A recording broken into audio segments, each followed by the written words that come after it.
When China quietly landed its rover on Mars, no one suspected that a few months later, the same mission would raise a major question. What did China find on Mars? This isn't a rumor. These are data-based indications that have scientists themselves speaking in hushed tones. While scanning beneath the Martian surface, the Chinese rover detected layers and structures that don't resemble typical dry land. Some patterns are consistent with those formed only when water was once present. And this is where the story gets interesting, because the question is no longer whether Mars is dry or not, but rather, was Mars ever habitable? The most surprising aspect is that this discovery came not from the surface, but from beneath the ground, where we wouldn't normally expect to find such things. And the data that has emerged is considered just the beginning. What exactly did China find on Mars, and why is this discovery considered so significant? Let's understand this in detail in this episode. To watch more such videos, subscribe to the Uncovered Source YouTube channel. Your subscription motivates us to create more videos. When China decided to go to Mars, it wasn't just about showing off to the world, but rather a long-term vision and a clear objective. In fact, a country's power in space is no longer measured solely by its ability to launch rockets, but by how far, how deeply, and how intelligently it can explore the universe. With the US and Russia having already reached the Moon and Mars, the question for China was, could it also establish itself in deep space exploration? The China National Space Administration, CNSA, realized that if it wanted to stay ahead in space technology, science, and security in the future, going to a planet like Mars was essential.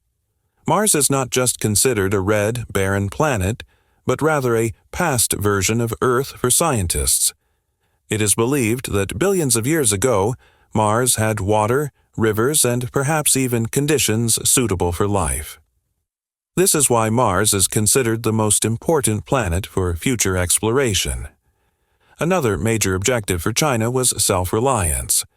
The US and Russia had sent their missions decades earlier, but China wanted to accomplish the entire mission independently, with its own rocket, its own orbiter, its own lander, and its own rover. This is why China's Mars mission was not just an experiment, but a test of its technological prowess. Furthermore, going to Mars is also part of China's long-term plan. In the future, humanity will need resources beyond Earth, whether it's water, minerals, or habitable space. Mars is considered the first practical step in this direction. Therefore, China wanted to understand the Martian climate, the terrain, and whether humans could potentially survive there in the future. When and how the Tianwen-1 mission was launched. When China began preparing for its Mars mission, it decided to send the entire system at once, rather than doing it piecemeal, or in stages. This thinking led to the birth of the Tianwen-1 mission. In July 2020, while the whole world was grappling with the COVID-19 pandemic, China quietly launched its Mars mission. The most remarkable aspect of this mission was that it included 3 components simultaneously: an orbiter, a lander, and a rover. Previously, most countries would send an orbiter first, and then years later, a lander or rover. But China, by sending the complete package in its very first Mars mission, made it clear that it was no longer experimenting, but demonstrating its capabilities. Tianwen-1 was launched using China's Long March 5 rocket. After a journey of about 7 months, it reached Mars's orbit in February 2021. This is where the real challenge began. Entering the correct orbit around Mars, separating the lander, and landing it in the right place, these are all extremely risky steps.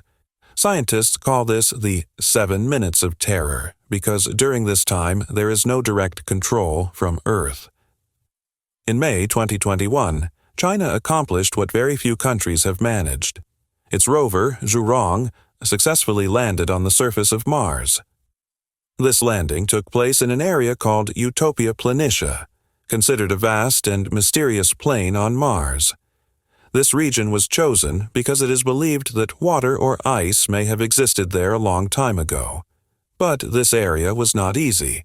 Strong dust storms, unfamiliar terrain, and a thin atmosphere made landing there a gamble. Zhurong's landing was also technically challenging because Mars's atmosphere is so thin that a parachute is not entirely reliable, and the ground can be so hard that even a slight mistake during landing could end the entire mission. China successfully executed this landing by perfectly coordinating the heat shield, parachute, and retro rockets. With this achievement, China became the second country after the United States to land a rover on Mars independently. Now, let's talk about the Zhurong rover's true strength, its instruments and capabilities. This rover wasn't sent to Mars just to take pictures. It was equipped with scientific instruments designed to gain a deep understanding of the Martian terrain and atmosphere. The most important instrument was the ground-penetrating radar. This radar could probe several meters beneath the Martian surface, revealing the subsurface layers and detecting the presence of ice or ancient sediment deposits. In addition, Zhurong had climate sensors that measured temperature, wind speed, and dust particles. This information was crucial for understanding how harsh the Martian environment is and whether machines or humans could survive there for extended periods in the future. Zhurong's cameras were also far from ordinary. They included high-resolution surface cameras and navigation cameras, which not only guided the rover but also provided scientists with clear images of the terrain, rock formations, and soil composition. These images helped reveal that the Martian surface is not just dry dust, but has a long and complex geological history. What was found beneath the surface of Mars? As Zhurong traversed the Martian surface, its most important observations weren't focused upwards, but downwards. We generally consider Mars to be a dry, lifeless, and dusty planet. But what Zhurong's ground-penetrating radar revealed has challenged this perception. This radar allowed scientists to peer beneath the Martian surface, and that's where the real story begins. According to the data, straight, distinct, and layered structures were found beneath the Martian surface. These layers don't look like dust that has simply settled after being blown around by the wind. Instead, they look exactly like something that accumulated over time, layer by layer. Scientists observed a sediment-like structure, meaning soil and particles that are typically deposited by water, ice, or gradual flow. Now, it's important to understand this. If Mars had always been a dry and dead planet, the likelihood of such clear and organized layers forming beneath its surface would be very low. Dry sand is usually scattered and irregular, but what was observed here was quite orderly, as if some continuous process had been at work there at some point in time. This is where scientists began to consider that perhaps, long ago, billions of years ago, conditions on Mars were completely different from today. It's possible that water was present there, either on the surface or as ice beneath the ground. Some scientists believe that these layers could be ancient ice deposits that were covered over time and preserved. Most interestingly, these structures were not found in just one or two places, but over a considerably large area. This doesn't suggest just a small pond somewhere, but rather indicates that some natural activity continued in that region for a long period. Whether it was the freezing and thawing of ice or the gradual flow and deposition of water. Now the question arises, why are these formations considered unusual? The reason is the comparison with Earth. When scientists examined these Martian layers, they were reminded of ancient riverbeds, glaciers, and ice-related structures found on Earth. On Earth, similar layered patterns are found beneath the surface in areas where rivers once flowed or ice once covered the land. In Earth's deserts and arid regions, where there is no history of water, the soil typically doesn't exhibit such distinct layers. There's more randomness. But what Zhurong observed on Mars doesn't show this randomness. It appears to be a kind of record, as if Mars is hiding its ancient story in these layers. Another thing that surprises scientists is the depth and consistency of these layers. Some layers were found so deep that it's almost impossible for water to reach them under current conditions. This means these structures are very old, dating back to a time when Mars's climate was much warmer and wetter than it is today. However, it's important to clarify that these discoveries do not mean that China has found life on Mars. No direct evidence of life has been found yet. But these findings do suggest that Mars was not always a completely dead planet. There were times when conditions existed that could have supported the basic necessities of life, such as water. This is why scientists don't consider these structures to be ordinary discoveries. It's not just about rocks or soil, it's about Mars's climate history. It helps us understand how Mars changed, how it transformed from a potentially habitable planet to its current cold and dry state. In simple terms, Zhurong has observed traces beneath the Martian surface that indicate there was once movement. Things weren't static. Something flowed, something accumulated, something changed. And where there is change, scientists find hope. Was there ever water on Mars? Whenever Mars is discussed, the first question that arises is, was there ever water on Mars? And the answer today isn't a simple yes or no, but rather something scientists understand in a more nuanced way. First, it's important to understand that water doesn't just mean flowing rivers or lakes. Water can exist in many forms, as ice, as moisture underground, or as ancient traces that indicate water once flowed there. Scientists now have a fairly clear picture that Mars' past was very different from its present. Billions of years ago, Mars was warmer, had a thicker atmosphere, and could sustain liquid water. Today, Mars' atmosphere is very thin, so liquid water cannot remain on the surface for long. But this doesn't mean that water never existed there. Numerous pieces of evidence found on and beneath the Martian surface suggest that ice once existed there. Signs of underground ice have been found in some locations even today. Furthermore, layered structures and sedimentary formations beneath the surface indicate that water or ice, or a combination of both, shaped the landscape. All of this is evidence of a past climate, meaning Mars' climate was once very different. Now the question arises, why is water considered so important? The reason is simple. Wherever we have found life on Earth, water has been present in some form. Water isn't just for quenching thirst. It enables chemical reactions, transports nutrients, and provides stability for life. Therefore, when scientists look for traces of water on Mars, they are essentially looking for the possibility of life. This leads to the second big question. Could life ever have been possible on Mars? This question is answered with great caution. So far, no direct evidence has been found to suggest that life ever existed on Mars. No fossils have been found, nor any clear signal that directly points to life. But this doesn't mean that the possibility of life can be completely ruled out. Scientists are particularly interested in microbial life, that is, very small, simple organisms such as bacteria. Life on Earth also began with such tiny organisms, and these organisms can survive in extremely harsh conditions. If there was ever water on Mars, the temperatures weren't too extreme, and stable conditions persisted for some time. Then, theoretically, microbial life could have existed there.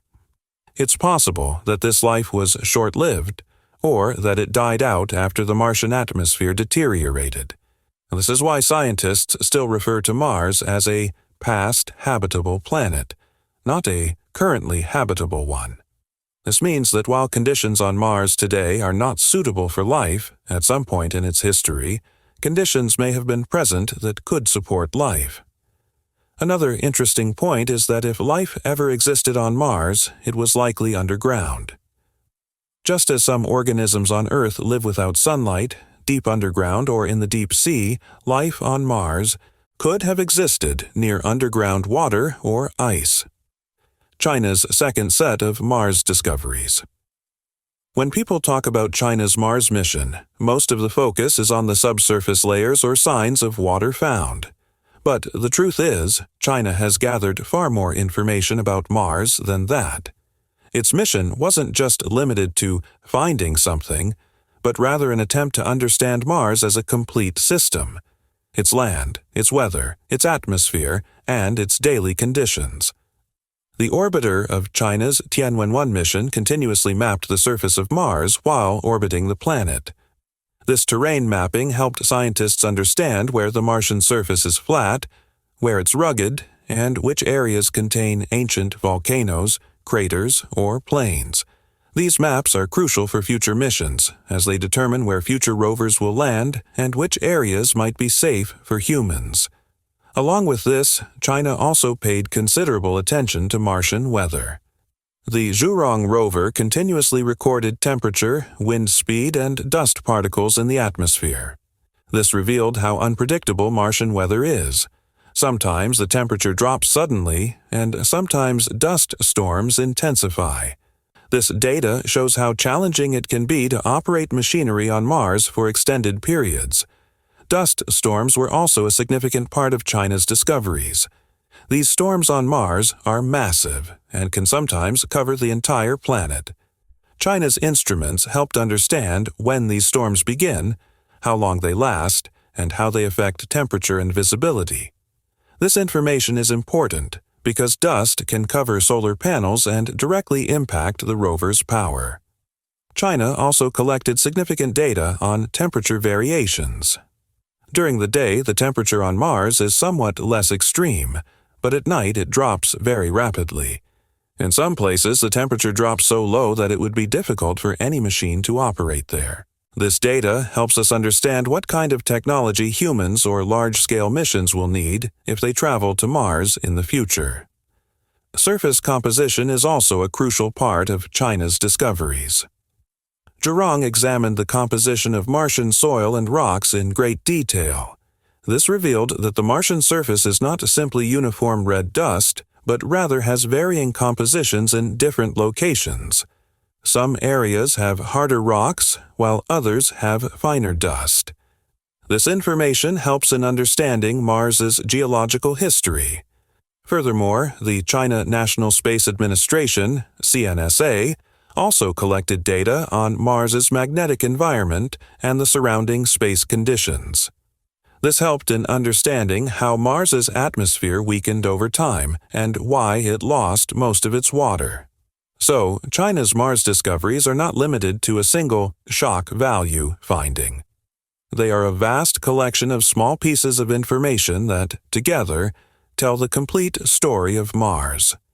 The nature of the terrain, how the weather changes, how the dust affects the environment, how the temperature fluctuates, all of this lays the foundation for future exploration. The future of Mars. Exploration and China's next plans. When China successfully completed its first mission to Mars, it wasn't the end of a story, but the beginning of a new one. In fact, China's focus on Mars extends not just for a few years, but for many decades to come. Today, China understands that future space plans cannot be fulfilled without understanding Mars. That's why its focus is now on the next, more advanced missions. The China National Space Administration, CNSA, is now working on future sample return missions. This means that in the future, China will not only analyze Martian soil and rocks on Mars itself, but will also attempt to bring actual samples back to Earth. This is an extremely difficult task, as it involves launching from Mars, entering orbit, and then safely returning to Earth. But if this mission is successful, scientists will be able to study the Martian samples in Earth-based laboratories for years. In addition, China is also planning long-term orbiters. These orbiters will circle Mars for years, continuously monitoring its weather, atmosphere, and surface changes. This will help us understand how Mars is still changing today and how quickly the conditions there are evolving. Most interestingly, China is also researching Mars base studies. These are currently only at the conceptual level, but they explore what humans would need if they wanted to live on Mars for a period of time in the future, such as shelter, energy, water, and oxygen. While all of this may seem like a distant dream today, every great step begins with planning. Now, the question arises, Why are all these discoveries so important for the future of humanity? The answer is simple. The Earth's population is growing, resources are limited, and climate-related problems are increasing. In such a situation, it becomes crucial for humanity to know whether life can be sustained outside of Earth. The signs of water on Mars and its past habitability mean that basic resources may be present there. Water isn't just for drinking. It can also be used to produce oxygen and fuel. If ice or underground water can be utilized on Mars, it won't be necessary to transport everything from Earth for future missions. Furthermore, understanding Mars helps humanity understand Earth itself. Mars and Earth were once quite similar, but over time, their paths diverged. Mars's transformation into a dry and cold planet teaches us the consequences of atmospheric degradation. Research on Mars isn't just about preparing for colonization. It's about preparing for humanity's long-term survival. Knowing the conditions under which life can thrive and those under which it cannot is crucial for the future. The work that China, the United States, and other countries are doing on Mars today is less about competition and more about learning. That humanity needs new places, new possibilities, and new understanding to progress. Research on Mars is far from over. The real questions have only just begun, and the answers to these questions will likely shape the direction of the next 100 years. If you love learning about the mysteries of space, untold stories of Mars, and upcoming major discoveries, then subscribe to the channel right now. A single click will give you the opportunity to be among the first to watch such fact-based, suspenseful, and knowledge-packed videos.